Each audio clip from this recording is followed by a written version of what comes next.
أعوذ بالله من الشيطان الرجيم بسم الله الرحمن الرحيم السلام عليكم ورحمة الله وبركاته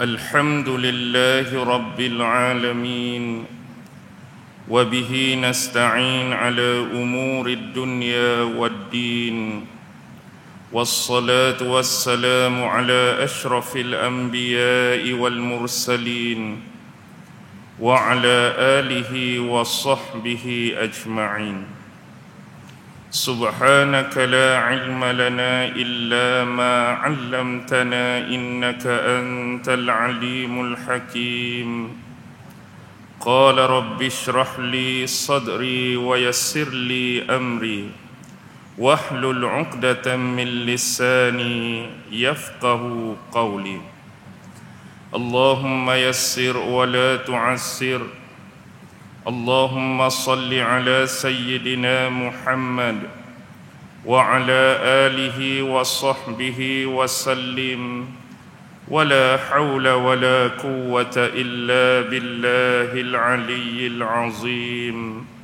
أما بعد Alhamdulillah, syukur kehadrat Allah Subhanahu wa Ta'ala kerana dengan limpah kurnia, rahmat, kasih sayang dan inayah daripada Allah Subhanahu wa Ta'ala. Alhamdulillah, pada malam ini sekali lagi kita sama-sama ditempatkan oleh Allah Subhanahu wa Ta'ala pada sebaik-baik tempat, dan mudah-mudahan Allah jua mengumpulkan kita di akhirat kelak juga pada sebaik-baik tempat insya-Allah. Tuan-tuan, puan-puan, hadirin hadirat, muslimin muslimat yang dirahmati sekalian, marilah sama-sama kita membaca, menghayati, merenung dan mentadabbur sepotong ayat yang difirmankan oleh Allah Subhanahu wa Ta'ala di dalam surah Al-An'am, merujuk ayat yang ke-6, yang mana Allah Subhanahu wa Ta'ala berfirman, A'udzu billahi minasyaitonir rajim. Alam yarau kam ahlakna min qablihim min qarnin makkannahum fil ardh ما لم نمكن لكم وأرسلنا السماء عليهم مدرارا وجعلنا الأنهار تجري من تحتهم فأهلكناهم بذنوبهم وأنشأنا من بعدهم قرنا آخرين. Surah Al-An'am ayat yang ke-6. Firman Allah Subhanahu wa Ta'ala, Alam yarau kam ahlakna min qablihim min qarn. Apakah kamu tidak melihat, memikir dan memerhatikan berapa banyakkah daripada generasi-generasi manusia yang sebelum daripada kamu yang telah kami musnahkan, yang telah kami binasakan. Makkannahum fil ardh, yang mana kami telah memberikan kepada mereka keteguhan di atas muka bumi ini, yakni dari sudut kekuasaan dan kemewahan. Ma lam numakkil lakum, yang mana keteguhan tersebut tidak pernah kami kurniakan atau berikan kepada kamu sebelum ini. Wa arsalna as-samaa'a 'alaihim midrara, dan kami juga telah mencurahkan air hujan daripada langit kepada mereka dengan cucuran yang lebat. Wa ja'alnal anhara tajri min tahtihim, dan kami juga telah menjadikan sungai-sungai itu mengalir di bawah mereka. Fa ahlaknahum bizunubihim, dan mereka ini telah dimusnahkan dan dihancurkan kerana dosa-dosa dan maksiat yang dilakukan oleh mereka. wa ansha'na min ba'dihim qarnan akharin, dan kami telah menukarkan mereka, yakni menciptakan selepas daripada mereka generasi yang lain ataupun generasi yang keseterusnya. Al-An'am ayat yang ke-6. Bila kita menyebut tentang ayat yang ke-6, ini bermakna bahawa ayat ini berada pada awal-awal ataupun permulaan surah Al-An'am. Jadi ada baiknya kita mengambil manfaat, informasi dan maklumat berkaitan dengan surah Al-An'am sedikit sebanyak. Surah Al-An'am ini adalah merujuk kepada makna Al-An'am itu ialah binatang ternak ataupun haiwan ternak. Dia adalah jamak daripada perkataan na'am. Na'am ni salah satu makna dia ialah unta. Jamak dia Al-An'am, haiwan ataupun binatang ternak.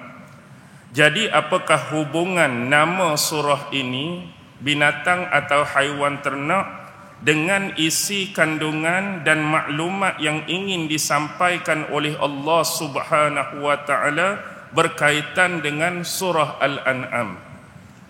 Yakni Allah nak bagi tahu kepada kita ada sebahagian daripada kepercayaan, iaitu merupakan akidah yang syirik yang dipunyai oleh musyrikin di Mekah berkaitan dengan binatang ataupun haiwan ternak ini. Bagaimanakah bentuk akidah syirik tersebut? Mereka mempunyai kepercayaan iaitu dengan cara mengkhususkan jenis-jenis binatang tertentu. Contohnya unta. Mereka anggap inilah unta yang paling baik, inilah unta yang paling hebat, inilah unta yang paling sempurna. Dan unta-unta jenis seperti ini mereka akan khususkan untuk dijadikan sebagai apa? Sebagai ritual ataupun sebagai korban kepada pemujaan dan penyembahan berhala-berhala mereka. Jadi jelas di sini boleh faham hubungan haiwan ternak itu dari sudut akidah syirik yang Allah nak nisbahkan kepada golongan-golongan musyrikin di Mekah. Baik, surah Al-An'am ini adalah merupakan surah yang ke-6 mengikut tertib dan susunan surah-surah Al-Quran. Dan kita juga perlu ingat dan maklum pada kita bentuk tertib dan susunan surah Al-Quran ini adalah dalam bentuk tauqifi, arahan dan perintah daripada Allah. Bukan suka-suka Nabi Muhammad nak letakkan surah ni yang pertama, surah ni yang kedua, surah ni di tengah, surah ni kemudian. Ni bukan rekaan Nabi, tapi ada panduan daripada Allah Subhanahu wa taala. Baik, apabila kita merujuk surah yang pertama, surah Al-Fatihah, kita letak tepi dulu surah Al-Fatihah. Baik, surah yang kedua ialah surah Al-Baqarah. Surah Al-Baqarah adalah merupakan surah Madaniyah yang paling besar dan paling panjang. Baqarah ada 286 ayat. Kemudian surah seterusnya adalah surah apa? Surah Ali Imran. Ada 200 ayat, juga surah Madaniyah yang diturunkan di Madinah. Surah seterusnya adalah surah An-Nisa, juga surah Madaniyah. Surah seterusnya adalah surah Al-Ma'idah, juga surah Madaniyah. Jadi keempat-empat surah sebelum surah Al-An'am, baik atas nama Baqarah, Ali Imran, An-Nisa dan Al-Ma'idah, semua berturutan surah-surah ini adalah surah Madaniyah, yakni surah-surah yang diturunkan di Madinah.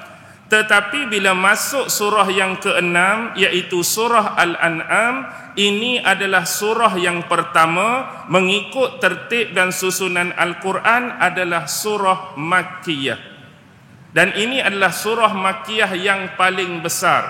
Maksud paling besar di sini adalah surah yang mempunyai ayat yang panjang. Kita tahu surah Al-An'am mempunyai 165 ayat. Satu surah yang agak panjang ayat-ayat dia. Baik, surah Al-An'am ini dikatakan diturunkan pada waktu malam. Kalau kita melihat muqaddimah tafsir Ibnu Katsir menyebutkan ada daripada Atha, ada daripada Ikrimah, ada daripada Al-Aufi, yang mana riwayat daripada Ibnu Abbas menyebutkan surah ini diturunkan pada waktu malam. Konteks siang atau malam, surah ni turun waktu malam. Kalau kita tengok konteks masa atau zaman, bila surah ni diturunkan kepada Nabi Muhammad sallallahu alaihi wasallam, surah ni diturunkan kepada Nabi Muhammad setahun sebelum berlakunya peristiwa hijrah Nabi ke bumi Madinah. Setahun sebelum hijrah Nabi ke Madinah. Kita dapat information ni, kita tahu bahawa Nabi berdakwah di Mekah ni berapa tahun tuan-tuan? Dakwah Nabi di Mekah 13 tahun.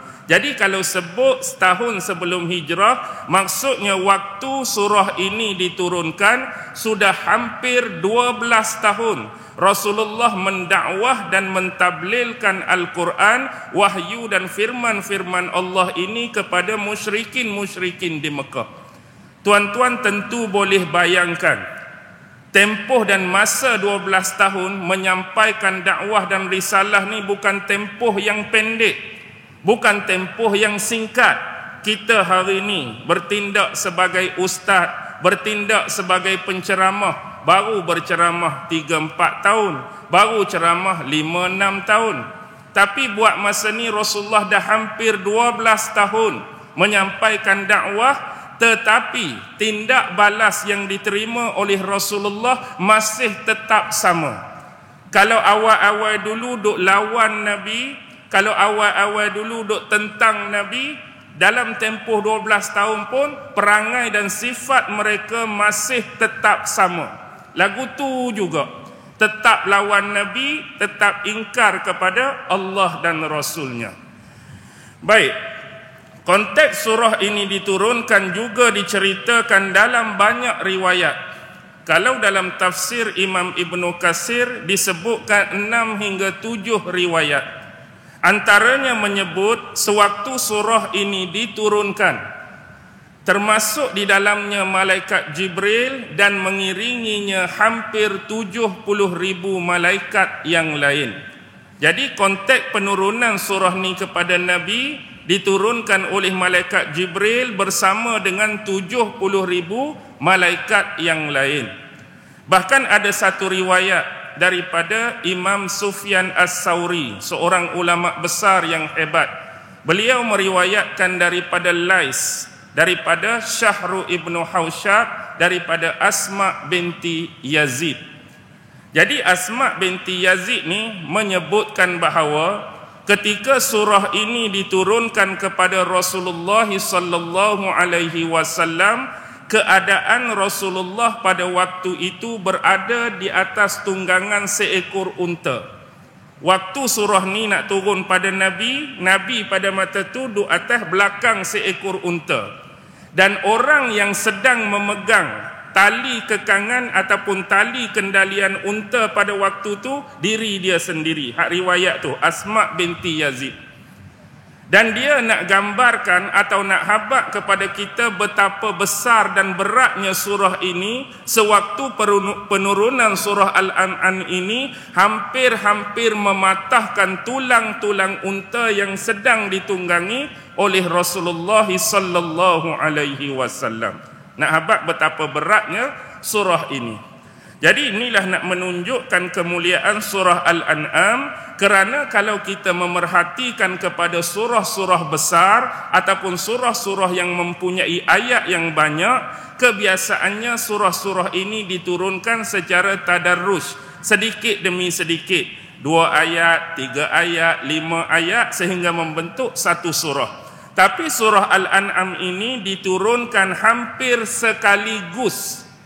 Hampir sekaligus, nak cakap hak turun sekaligus tu jumlah yang cukup banyak. Dan ada beberapa ayat yang dikecualikan daripada surah ini, dan ayat tersebut dinisbahkan dengan ayat Madaniyah. Walaupun surah ni surah Makkiyah. Jadi berapa jumlah dia? Ulama-ulama menyebut jumlah ayat yang terkecuali daripada yang turun sekaligus itu ialah 9 ayat. 9 ayat. Jadi kalau 165 ayat, tolak 9 hak diiktiraf sebagai madaniyah, baki dia tinggal berapa? 165 tolak 9. 156 ayat. Jadi 156 ayat itulah Makkiyah yang turun sekaligus, baki lagi ialah 9. Dan kalau orang yang nak mencari tahu tentang agama dia lebih-lebih lagi berkaitan dengan wahyu, pasti mereka akan mencari-cari dan tertanya-tanya, benar jumlah dia 9 ayat, tapi merujuk ayat yang mana? Untuk memudahkan kita, Imam Ibn Katsir telah menyediakan informasi tersebut. Ayat pertama ayat 20, ayat kedua ayat 23, ayat ketiga ayat 91, ayat keempat ayat 93, ayat kelima 114, ayat keenam 141, ayat ketujuh, ke-8, ke-9 dia berderet beratur 151, 152, 153. Saya ulang sekali lagi, 20, 23, 91, 93, 114, 141, 151, 152, 153. Inilah 9 ayat yang dikatakan sebagai madaniyah. Baik, bila kita melihat surah Al-An'am yang berpaksikan kepada surah Makkiyah, umum kita tahu tema perbahasan surah Makkiyah amat berbeza dengan tema perbahasan surah Madaniyah. Surah Makkiyah yang awal-awal turun di Mekah, tema dia lebih kepada kepercayaan, keimanan, akidah kepada Allah Subhanahu wa taala.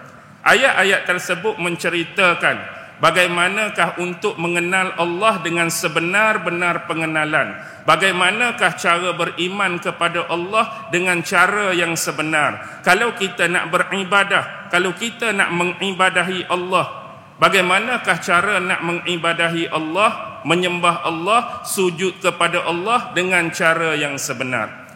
Dan isi-isi surah Makkiyah juga banyak menceritakan tentang peringatan-peringatan, ancaman-ancaman kepada golongan-golongan yang kufur kepada Allah Subhanahu wa taala tu secara umum.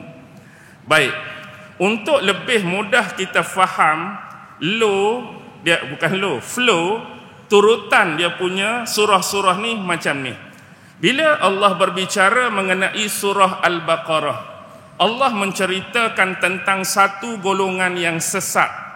Baqarah, Allah nak cerita golongan yang sesat. Golongan yang dimaksudkan ialah golongan Yahudi. Sebab tu bila kita baca Baqarah, kita baca saja-saja cerita pasal Nabi Musa alaihi salam dengan kaumnya Bani Israel, walaupun tanpa menafikan ada ayat-ayat yang menceritakan tentang hal yang lain. Tetapi sebahagian besar Allah nak cerita tentang satu golongan yang sesat yang namanya Yahudi. Bila masuk surah Ali Imran, sekali lagi Allah nak cerita satu lagi golongan sesat, tapi bukan lagi Yahudi, tetapi yang sinonim selalu disebutkan oleh Allah. Kalau Allah sebut Yahudi, pasti Allah tak meninggalkan sebut tentang Nasrani. Jadi golongan sesat yang kedua dalam surah Ali Imran ialah golongan Nasrani. Bila masuk yang ketiga surah An-Nisa, walaupun tema dia tentang keistimewaan wanita, tetapi sekali lagi Allah nak cerita tentang golongan yang sesat.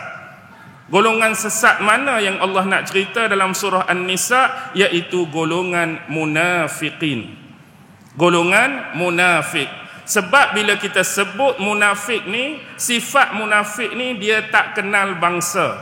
Sifat munafik dia tak kenal agama. Sifat munafik tak kenal miskin kaya. Sifat munafik tak kenal tinggi rendah. Sifat munafik tak kenal hitam putih.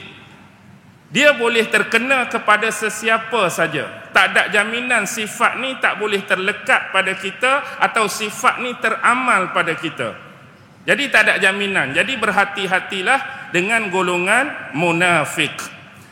Bila masuk surah Al-Maidah, Allah menghimpunkan ketiga-tiga golongan tadi dalam satu surah ni. Allah bagi lagi kisah dan cerita tambahan pasal Yahudi, pasal Nasrani dan pasal munafikin. Tapi bila masuk surah Al-An'am, Allah nak cerita satu lagi golongan sesat.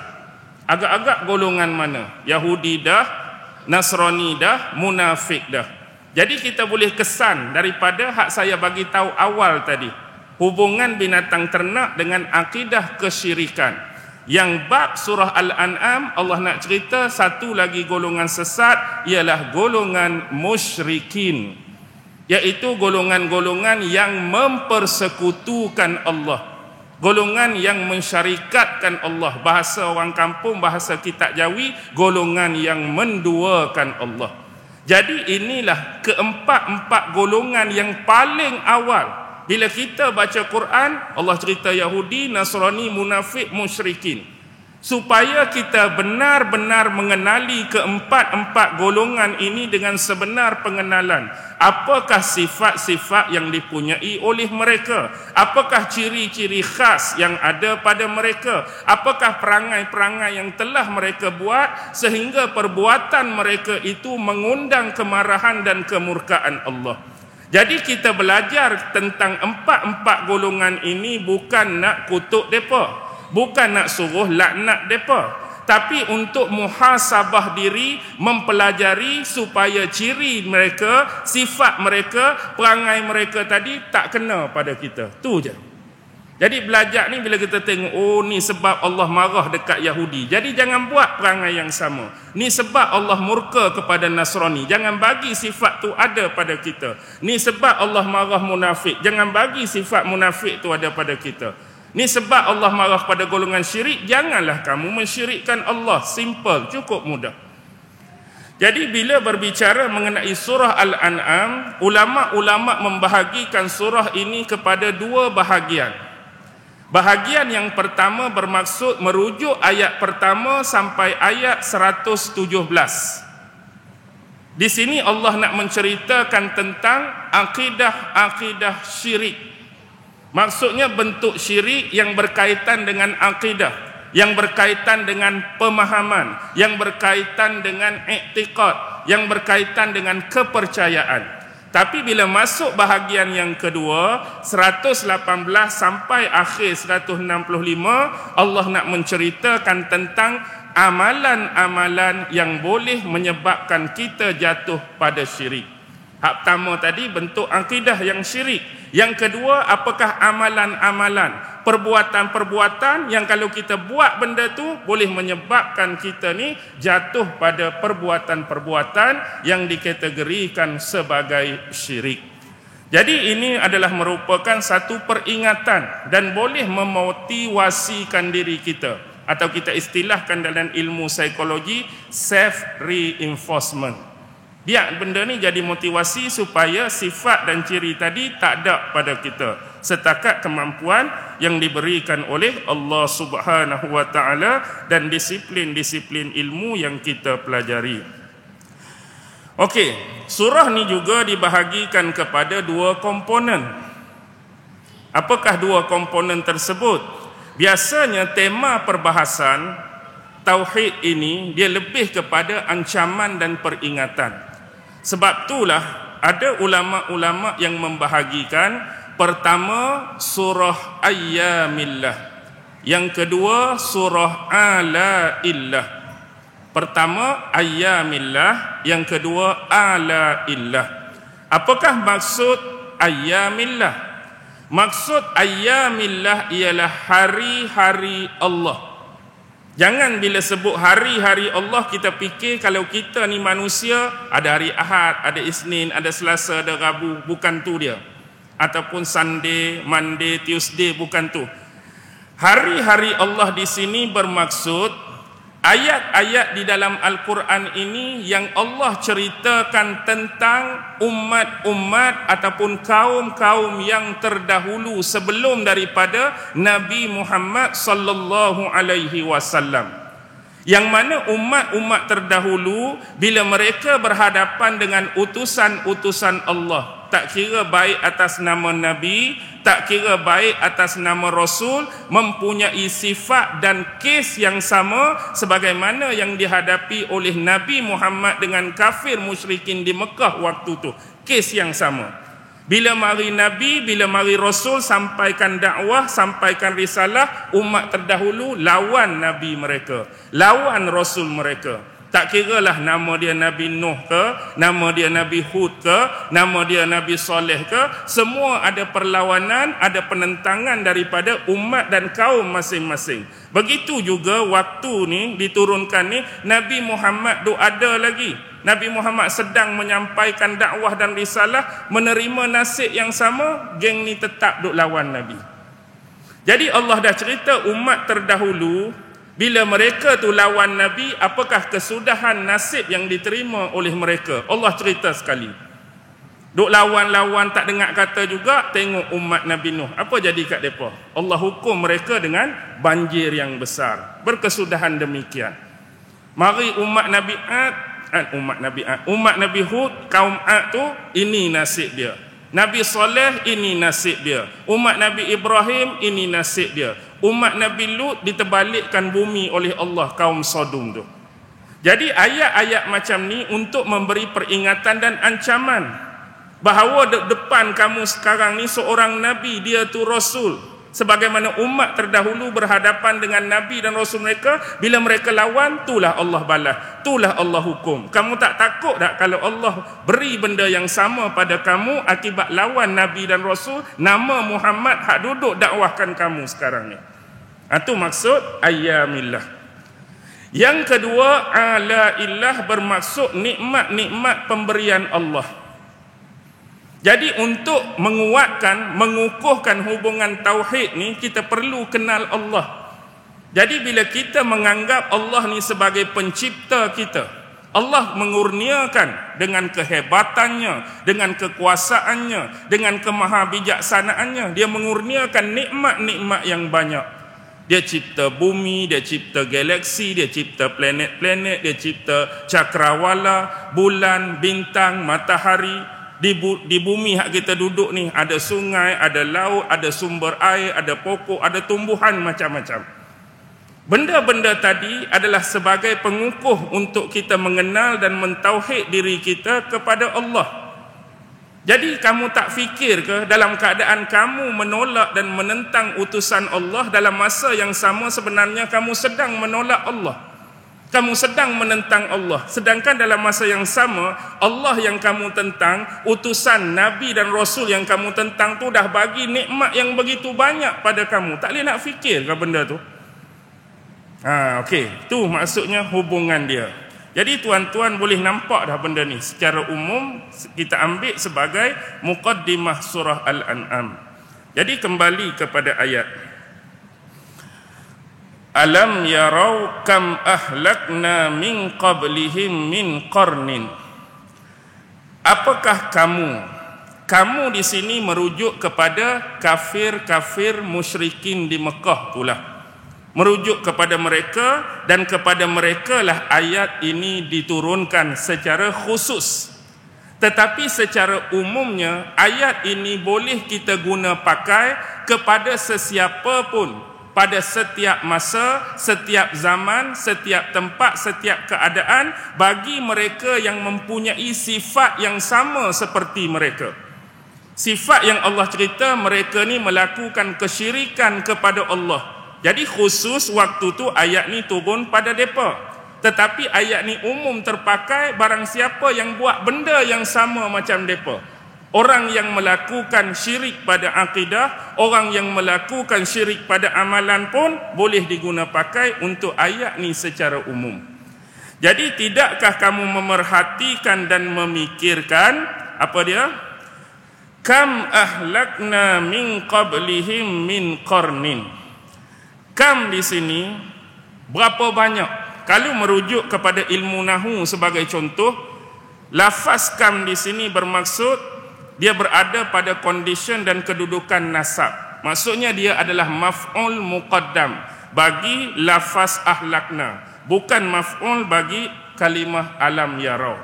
Jadi ini nak menunjukkan berapa banyak min qarnin, generasi-generasi manusia yang sebelum kamu.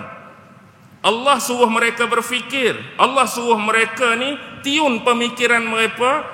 Cuba kamu bayangkan, cuba kamu fikir berapa banyak dah generasi-generasi hak sebelum kamu kaitan dengan ayyamillah tadi. Yang mana ahlakna, yang sebelum kamu tu telah kami hancurkan mereka, telah kami musnahkan mereka.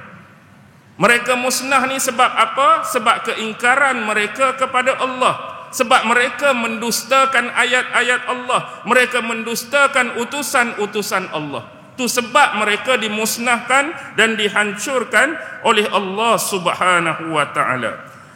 Baik, ulama-ulama ada yang membahaskan, kita ambil sedikit ilmu tentang kalimah qarnin tadi. Maksud yang dikehendaki dalam ayat ni, qarnin ni merujuk kepada generasi manusia. Walaupun kalimah Arab ni, walaupun dia mempunyai kosakata yang sama, qaf, ra, nun, tapi dia mempunyai banyak makna. Okey, sebagai contoh, ada kalimah qarnin yang bermaksud menghubungkan. Menghubungkan. Maksudnya menghubungkan di antara satu benda dengan satu benda yang lain. Contoh, Al-Quran ni sendiri, hak kita baca. Al-Quran ni sendiri tersusun daripada 3 huruf tersebut. Qaf, ra, nun. Kita ejak Al-Quran tu ada tak huruf-huruf ni? Ada kan? Tak, dalam ejaan kalimah Al-Quran tu ada huruf qaf, ada huruf ra, ada huruf nun. Jadi dengan maksud menghubungkan di sini, bermaksud kitab Allah yang namanya Al-Quran ini menghubungkan ayat-ayat yang difirmankan oleh Allah Subhanahu wa ta'ala. Antara makna lain bagi qarn, sebagai contoh, qarn ni ialah tanduk. Tanduk. Sebab tu ada gelaran bagi seorang raja yang Allah cerita di dalam bab terakhir surah Al-Kahfi kan, iaitu merujuk kepada Zulkarnain. Masih ada lagi kosakata yang sama, qaf, ra, nun. Maksud Zulkarnain seorang pemimpin yang mempunyai 2 tanduk. Walaupun perbahasan tu panjanglah. Ada riwayat menyebut 2 tanduk, bermaksud dia ada 2 lekukan di atas dahi pun ada, bermaksud dia menguasai pemerintahan yang luas timur dan barat pun ada. Ada yang bermaksud dia bila berperang ni dia pakai topi yang ada 2 tanduk. Itu biarlah ulama-ulama yang menyelesaikannya. Tapi itu antara perbahasan why dia digelar Zulkarnain. Ada juga qaf, ra, nun, qarnin ni dinisbahkan dengan amalan ataupun ibadat haji kita. Contoh kan, kita nak pi buat haji, ada macam-macam jenis haji yang kita belajar sebelum pi Mekah. Ada namanya haji ifrad, ada namanya haji tamattu', dan ada namanya haji kiran. Takkan kita tak dengar? Haji kiran tu kosakata yang sama, qaf, ra, nun. Kiran bermaksud menghubungkan dan menyatukan. Haji kiran ni kita satukan apa dia? Ibadah haji dan umrah dalam satu masa. Tu kita belajar tentang bahasa lah kita kata. Okey, seterusnya qarn ini juga boleh merujuk kepada apa?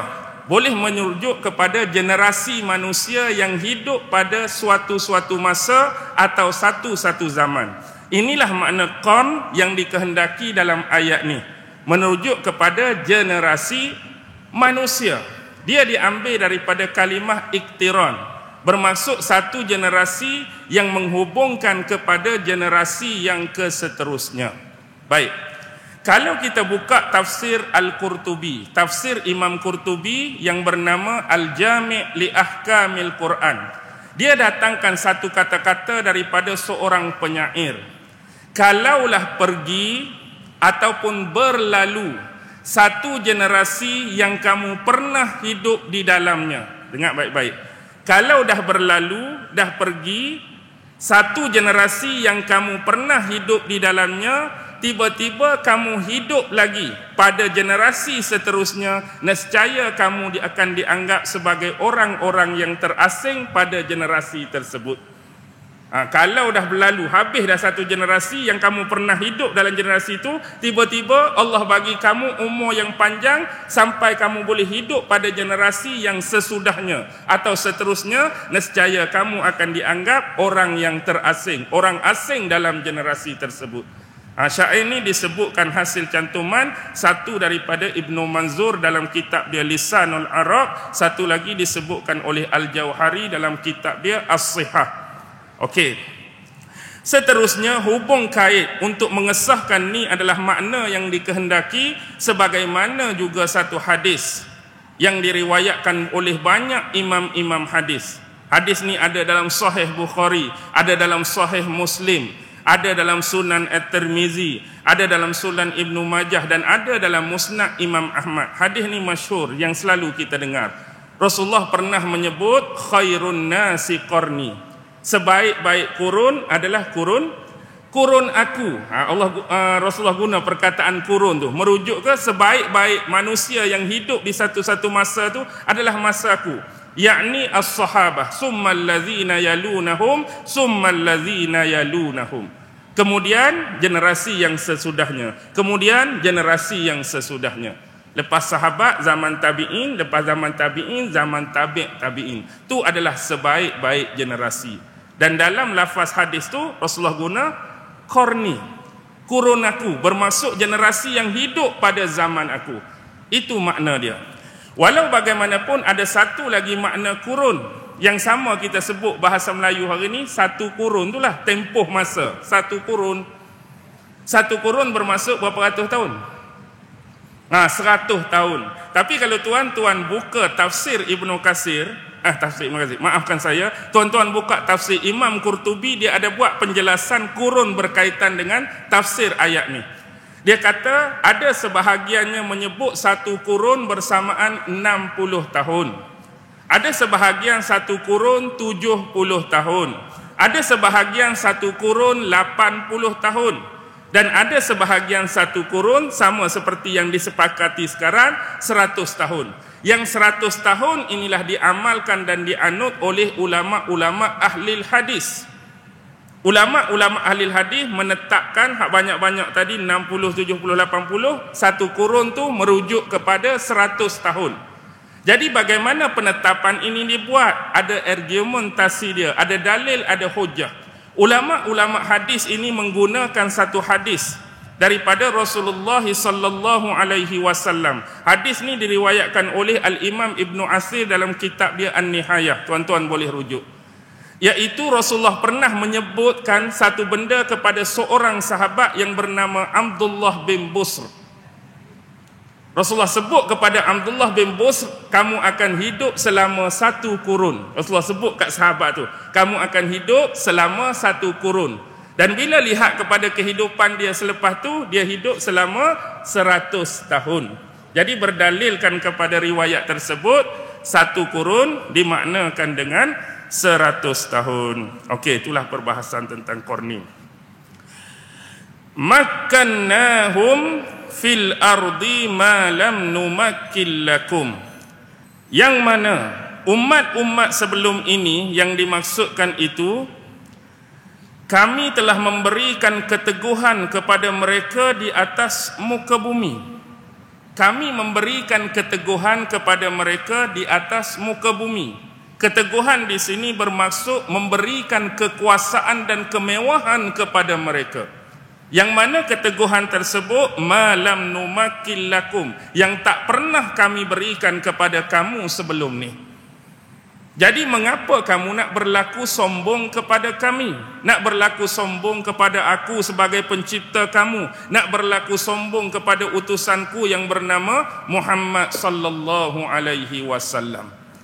Jadi ini adalah merujuk kepada umat-umat terdahulu yang telah diberikan kenikmatan kait dengan ala illah tadi, yang diberikan kemewahan oleh Allah jauh berbanding dengan apa yang kamu punyai sekarang. Sebagai contohlah, kita boleh tengok apa yang sudah Allah berikan kepada umat-umat yang terdahulu dari sudut kemajuan teknologi yang dimiliki oleh mereka. Sebagai contoh kaum Nabi Hud tu. Selalu imam-imam kita baca satu surah waktu subuh merujuk surah Al-Fajr. Bukankah ada beberapa ayat dalam Al-Fajr menceritakan alam tara kaifa fa'ala rabbuka bi'ad irama dzatil imad allati lam yukhlaq misluha fil bilad. Tidakkah kamu melihat apakah yang telah kami lakukan kepada kaum Ad? Tu kaum Nabi Hud. Irama zatil imad. Iram ni satu bandar, satu kota yang hebat yang dipunyai oleh mereka, yang mana di dalam kota tersebut berdirinya tiang-tiang yang besar dan tiang-tiang yang tinggi. Nak hebat dah Allah bagi. Teknologi, material yang ada pada mereka, allati lam yukhlaq misluha fil bilad, yang tak pernah kedapatan teknologi dan kemewahan seperti itu pada mana-mana negeri lain sebelum ni. Tapi apa akhir kesudahan mereka? Tetap dibinasakan oleh Allah. Tetap dibinasakan oleh Allah. Bagaimana pula contoh zaman Nabi Musa berhadapan dengan Fir'aun? Fir'aun kita boleh tengok macam-macam teknologi yang ada pada zaman dia, macam-macam kemajuan pada zaman dia, macam-macam ciptaan pada zaman dia. Tetapi akibat membelakangkan syariat-syariat yang dibawa oleh Nabi Musa, keimanan dan kepercayaan yang dibawa oleh Nabi Musa ditolak oleh Fir'aun dan mereka-mereka yang menyokongnya. Akhirnya mereka dilemaskan oleh Allah di dalam Laut Merah. Jadi di sini Allah nak bagi ayat yang berbentuk sindiran. Sindiran. Kalau kita buka dalam tafsir Ibnu Katsir, Imam Ibnu Katsir menyebutkan 6 contoh. Apa yang Allah lebihkan mereka berbanding kamu sebelum ni? Yang pertama ialah kelebihan harta benda yang dipunyai oleh mereka. Kalau nak banding dengan harta benda yang pernah Allah berikan pada mereka, jauh melebihi kamu. Yang kedua ialah anak-anak yang dipunyai oleh mereka, jauh lebih ramai bilangannya daripada yang Allah kurniakan pada kamu. Yang ketiga ialah bangunan-bangunan dan kehebatan teknologi mereka, jauh lebih hebat daripada kamu. Yang keempat ialah kedudukan yang kuat sebagai sebuah kerajaan, sebagai sebuah kepimpinan yang hebat. Tapi kamu tak ada apa. Yang kelima, pengaruh yang luas. Mereka mempunyai pengaruh yang luas, cukup besar. Dan yang keenam, mereka mempunyai bala tentera dan logistik ketenteraan yang lagi hebat daripada kamu. Itu yang disebutkan oleh Imam Ibnu Katsir dalam tafsir dia. Jadi mengapa kamu nak menyombong kepada kami, sedangkan hak lagi hebat Allah bagi kepada mereka sebelum ni pun boleh dihancurkan oleh Allah, sedangkan nak banding dengan kamu, kamu tak ada apa-apa. Kamu hanyalah orang-orang Arab. Kalau nak tengok kamu sekarang ni, duduk dalam rumah pun, kalau contoh Arab Badui, duduk dalam kemah-kemah je.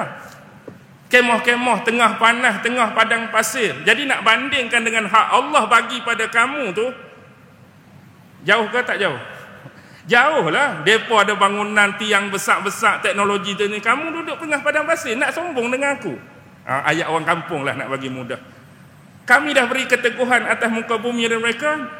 Satu nikmat yang kami tak pernah berikan pada kamu. Kamu nak ego buat apa? Kamu nak sombong buat apa? Kamu nak riak buat apa? Lepas tu pula, kalau kita tengok hak duduk di bandar, hak orang-orang kaya pun, rumah mereka dibuat daripada apa? Marmar ke orang di Mekah pada masa tu? Tak ada lah, tanah-tanah liat je pun. Itulah standard kamu masa tu. Hak kaya ke hak sederhana pun, rumah pun buat tanah liat. Tengok zaman Nabi Sulaiman, Allah bagi pada kerajaan Nabi Sulaiman. Kita boleh dah tengok macam-macam jenis material. Sampaikan Bilqis pun angkat menyingsing kain kaki dia. Ingat ke tu adalah kolam yang berisi air? Pernah ada pada kamu? Tak ada. Jadi nak sombong buat apa? Jadi berita-berita seperti ini adalah dua bentuk. Satu, information. Yang kedua, confirmation. Bagaimana information? Kamu tak hidup pada zaman tu, tapi informasi tu sampai pada kamu kerana berita daripada Rasul kami. Jadi kamu dah tahu sebelum ni, umat Nabi Nuh kena macam ni, umat ni kena macam ni. Sebagai informasi dan maklumat pada kamu, peringatan dan ancaman. Tang mana confirmation? Confirmation ni ada pengesahan. Mereka juga, kamu ni pernah melalui tempat-tempat yang kami musnahkan dan binasakan tu. Terutama kamu pernah lalu tempat kaum Ad dan kamu juga pernah lalu tempat kaum Samud. Dalam hadis disebutkan Rasulullah dan beberapa sahabat pernah lalu tak tempat kaum Samud dibinasakan kan. Rasulullah letak kain di atas kepalanya, jalan dalam keadaan cepat-cepat. Kerana tempat tu adalah pernah dibinasakan satu kaum yang menderhakai Allah. Maksudnya kamu dah lalu, kamu dah boleh tengok dengan mata kepala kamu, inilah dulu tempat tinggal, kawasan yang dipunyai oleh satu golongan yang Allah bagi macam-macam, tapi lawan Allah. Allah bagi macam-macam, lawan Nabi mereka. Akhirnya tinggal kenangan semata-mata. Boleh faham tak? Jadi nak banding dengan kamu hak tak ada apa-apa, ni Allah tak cerita lagi ni. Wa arsalna samaa alaihim midrara, dan kami menurunkan kepada mereka hujan daripada langit. Midrara ni kalau dalam tafsir Ibnu Katsir dia sebut secara berangsur-angsur. Kalau dalam tafsir Imam Qurtubi dia sebut dalam jumlah yang begitu banyak. Maksudnya hujan tu sentiasa ada untuk mereka. Dengan kata lain, kalau mereka memerlukan air, mereka tak perlu pergi cari jauh-jauh, tak perlu cari pergi mana-mana, kerana mereka dah ada sungai-sungai akibat daripada hujan-hujan tersebut. Bahkan ada negara-negara, kita sebut negara kota, macam tamadun Babylon, tamadun Rom apa, mereka dah siap ada irrigation yang tersendiri. Apa maksud irrigation? Mereka siap saliran-saliran air yang mereka ambil daripada sungai. Daripada sumber-sumber tertentu, mereka buat irrigation dah. Saluran-saluran air nak masuk dalam bandar-bandar mereka. Kamu ada macam ni? Kamu ada teknologi macam ni? Tak ada. Bila tak ada, nak sombong apa? Bahkan kamu boleh lihat, hari ni, hak tersergam indah, ada yang masih kekal. Allah kekalkan tempat tu. Nak suruh kamu ambil peringatan. Ada sebahagiannya masih dalam kajian. Mungkin baru jumpa. Apa kita kata, ahli-ahli ekologi baru jumpa, duk cari, duk cek, duk apa. Banyak lagi tinggalan-tinggalan lama yang dijadikan sebagai pengajaran untuk kamu. Jadi midrara di sini Allah turunkan hujan dalam bentuk nominal yang banyak. Macam istilah yang kita berikan kepada wanita, contoh. Kalau tuan-tuan jumpa dalam kitab istilah mizkar dan mi'nas. Mizkar dan mi'nas. Kalau midrara ni, kalau hujan turun, dia punya turun tu banyak, dia punya turun tu lebat. Kalau wanita yang digelar mizkar, maksudnya wanita ni yang melahirkan banyak anak berjantinakan lelaki. Oh, ramai anak dia, 10 orang lelaki. Jadi kita gelar perempuan tu mizkar. Kalau wanita tu melahirkan anak yang banyak berjantinakan perempuan, kita panggil mi'nas. Itu istilah yang diberikan kepada wanita yang kita boleh belajar lah malam ni sikit sebanyak. Baik. Waja'alnal anhara tajri min tahtihim, dan kami menjadikan sungai-sungai itu mengalir di bawah-bawah mereka. Mereka ada sungai, kamu nak cari sumber air pun payah. Kadang-kadang berebut, bergaduh kerana satu oasis atau satu sumber air. Kalau tengok ni masuk dalam kawasan kami, ni masuk dalam kaum kami, ni masuk dalam kabilah kami, ni masuk dalam, kamu bergaduh pula kerana susahnya sumber air. Tapi Allah nak habaq umat sebelum kamu, sungai itu mengalir di bawah tapak kaki mereka. Maksudnya di bawah naungan dan kekuasaan mereka. Ingat tak apa yang Fir'aun sebut kepada Nabi Musa? Surah Az-Zukhruf 51, boleh cek. Qala ya qaumi, Fir'aun berkata, wahai kaumku, alaisa li mulku Misr, bukankah kerajaan Mesir ini kepunyaan aku? Wa hazihil anharul lati tajri min tahti. Kalau tak silap saya, kalau boleh, kalau salah betulkan. Maksudnya sungai ini mengalir di bawah tapak kaki aku. Masuk bawah tapak kaki itu bukanlah dia piduk kaki dia dalam air itu, maksudnya di bawah kekuasaan dia. Afala tubsirun, tidakkah kamu melihat? Tidakkah kamu melihat? Ni kesombongan dia. Nak habaq kerajaan Mesir ni kepunyaan aku. Sungai-sungai yang mengalir ni semua di bawah tapak kaki aku, bermasuk di bawah pemerintahan aku. Kamu semua boleh tengok. Ni kesombongan. Kamu ada macam tu. Nak cari sumber air pun bergaduh, berbalah, berebut. Payahnya hujan hak semacam turun pada mereka. Kita tahulah negeri Arab macam mana kan. Kalau di Mesir, tempat saya belajar setahun 2 kali saja. Confirm 2 kali. Satu nak masuk musim sejuk, satu nak masuk musim panas. Tu Allah bagi kat mereka, kamu ni, ini sindiran. Kamu tak ada apa-apa nak banding dengan mereka, nak sombong. Kalau tak faham lagi, tak faham lah. Okey. mana tadi? Fa ahlaknahum bizunubihim. Tapi kami binasakan mereka akibat dari dosa-dosa mereka. Bukan kami binasakan kerana nikmat yang kami bagi tu. Bukan kami binasakan nikmat yang kami bagi, tapi kerana dosa-dosa yang mereka buat, antaranya yang sama macam kamu ialah mensyirikkan aku. Mensyirikkan Allah Subhanahu wa taala, tak mau menerima Allah tu sebagai Tuhan dan pencipta yang sebenar bagi kamu. Kamu menolak Tuhan, kamu menolak utusan dia. Sebab itulah kamu dibinasakan. Bukan sebab kamu binasa kamu ada bangunan tinggi. Bukan sebab kamu binasa kamu ada teknologi yang hebat. Ingat saya sebut, kita sebagai manusia hidup atas dunia hari ini, kita zaman teknologi, zaman era maklumat. Kita sekali-kali tak pernah menolak peradaban, tak pernah menolak ketamadunan, tak pernah menolak sains dan teknologi. Itu adalah kemudahan dan kesenangan untuk kita realisasikan kehidupan kita, nak bagi mudah. Tapi ingat, alat-alat ni, sebab itulah ulama-ulama menyebut, kalau dari sudut sains dan teknologi, kami menolak dua benda saja. Kalau sains yang menolak kewujudan pencipta. Jelas Sains tak ada jadi masalah. Sains tak bermasalah. Tapi sains yang menolak kewujudan pencipta. Satu lagi sains yang mana rekaan-rekaan dan ciptaan sains yang memberi kerosakan dan mudarat kepada manusia dan alam sejagat. Dua ni kami tolak. Selama mana sains tu tak menolak kewujudan Allah, kewujudan pencipta, ni. Selama mana sains tersebut dibuat, dicipta untuk kebaikan manusia, ni. Hak tolak Tuhan dengan buat benda tu nak rosakkan manusia dan alam sejagat. Jelas, that's appointed.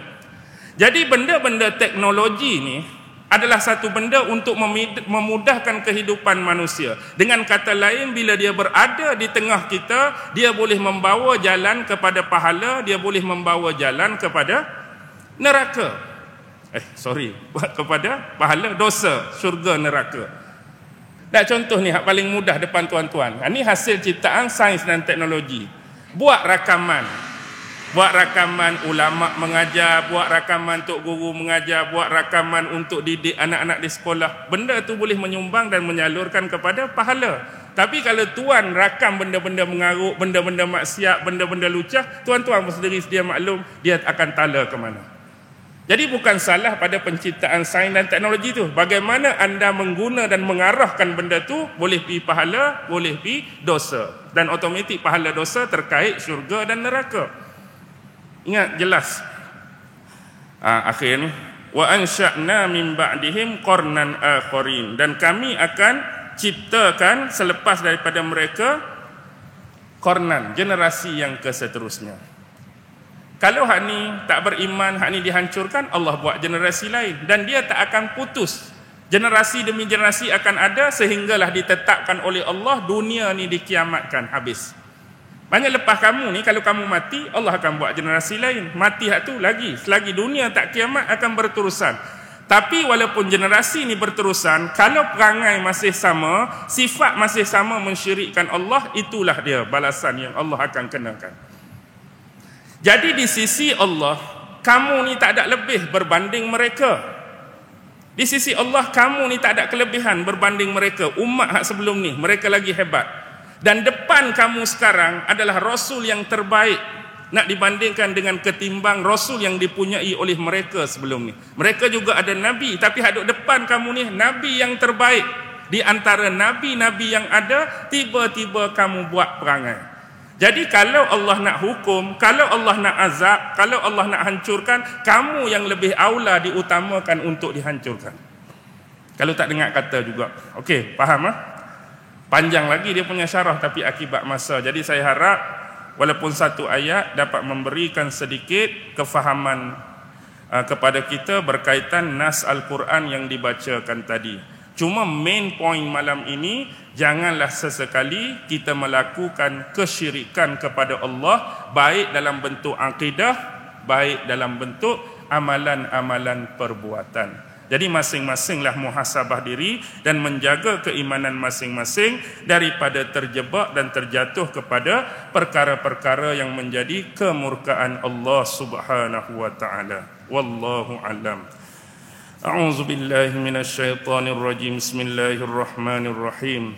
Allahumma innaka ta'lam anna hadhihi al-quluba qad ijtama'at ala mahabbatik والتقت على طاعتك وتوحدت على دعوتك وتعاهدت على نصرة شريعتك فوسك اللهم رابطتها وأدم ودها واهدها سبلها واملأها بنورك الذي لا يخبو واشرح صدورها بفيض الإيمان بك وجميل التوكل عليك وأحيها بمعرفتك وأمتها على الشهادة في سبيلك إنك نعم المولى ونعم النصير وصلى الله على سيدنا محمد وعلى آله وصحبه وسلم والحمد لله رب العالمين. الله أكبر.